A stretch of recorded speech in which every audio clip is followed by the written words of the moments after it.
नमस्कार, मैं Satyendra Kumar Singh, SLS 24 news में आपका स्वागत है। कोल इंडस्ट्री में कार्यरत मजदूरों के हितों की रक्षा करने के लिए जो कमेटी अब तक बनती आई है JBCCI, उसकी अवधि अब समाप्ति की ओर है। लेकिन इस बार JBCCI का गठन अभी तक नहीं हुआ है।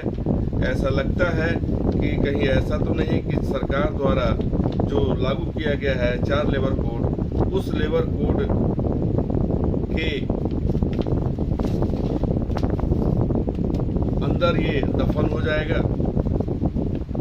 अगर कमेटी का गठन नहीं हुआ, मजदूरों के वेतन बढ़ोतरी या अन्य सुविधाओं पर चर्चा नहीं हो पाएगी, मानकीकरण स्टैंडर्डाइजेशन कमेटी में डिसीजन नहीं हो पाएगा, क्योंकि JBCCI में जो भी काम होता है, जो भी फैसले लिए जाते हैं, उसका इस पे असर पड़ता है। अब सवाल ये है कि आखिर इसका मुखालफत कौन करेगा। अभी जो स्थिति बनते जा रही है, धीरे धीरे सरकार की जो नीति है, वो ऐसा लगता है कि ट्रेड यूनियन जो अपने आप को मजदूरों की वकालत करने का दावा ठोकते रही है, अब उनका ही अस्तित्व खतरे में है। जब उनका ही अस्तित्व नहीं बचेगा तो मजदूरों का अस्तित्व क्या बचेगा। हालांकि इस संबंध में हमने आज एटक के राष्ट्रीय उपाध्यक्ष, मध्य प्रदेश के अध्यक्ष हरद्वार सिंह से बात हमने करी है। उन्होंने क्या कहा है, आइए हम सुनते हैं। ये सत्येंद्र भाई कि ये सारे इंडस्ट्रीज में 4 लेबर कोड लागू हो गया। 4 लेबर कोड लागू हो गया और CIL यानी कोल इंडस्ट्री में आपका जो है JBCCI का टेन्यूर भी लगभग पूरा हो गया है।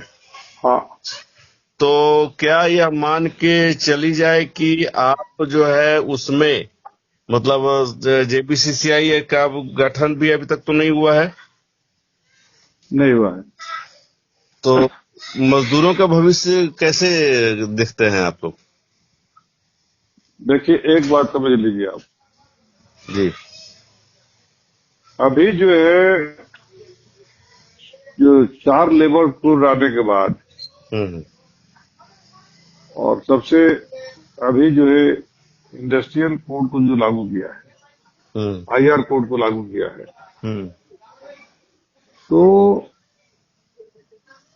कोल इंडिया भी एक फ्रेम कर रही है, कुछ रूल फ्रेम कर रही है, उसी लेबर कोड के ही छाव में कुछ वो प्लानिंग कर रही है। वो उसके पहले एक बैठक होगी, JBCCI के ऊपर भी चर्चा होगा, उसका क्या स्वरूप होगा, वो जो है कमेटी बनेगी, वो कमेटी का भी क्या स्वरूप होगा। और यह बात तो तय है कि जो पुरानी जो पद्धति थी जो है JBCCI बनाने की, वो पद्धति अब नहीं रहेगी, बदलाव होगा, वो पद्धति बदल जाएगी। अच्छा। जैसे अभी जो है, जो कोड के अंदर जो प्रावधान है, हाँ। और जो मैनेजमेंट का एक जो है स्टेटमेंट जो आया है कि सेक्रेट बैलेट से वो मेंबरशिप जो तय होगा।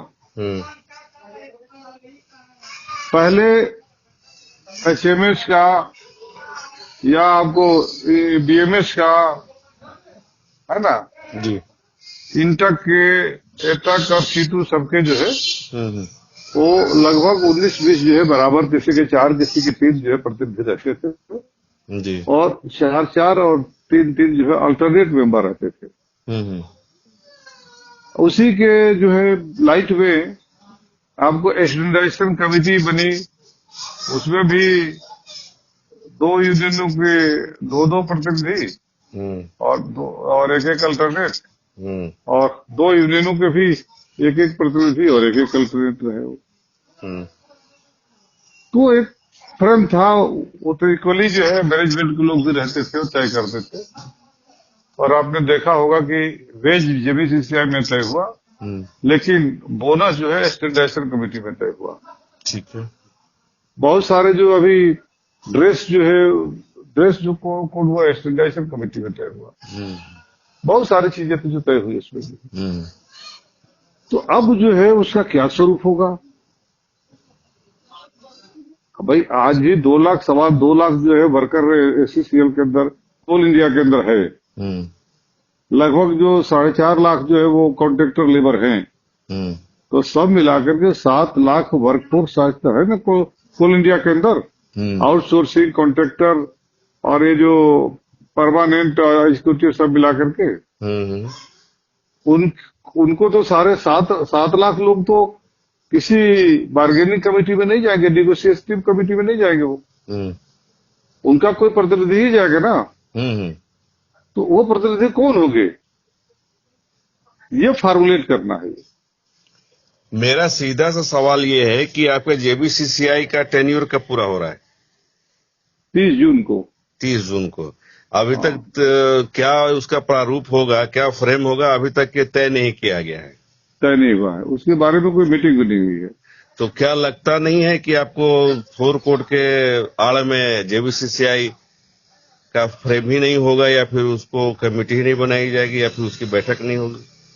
देखिए, कुछ भी संभव है। ये जो सरकार है जी, और सरकार के इशारे पर चलने वाले जो प्रबंधन है,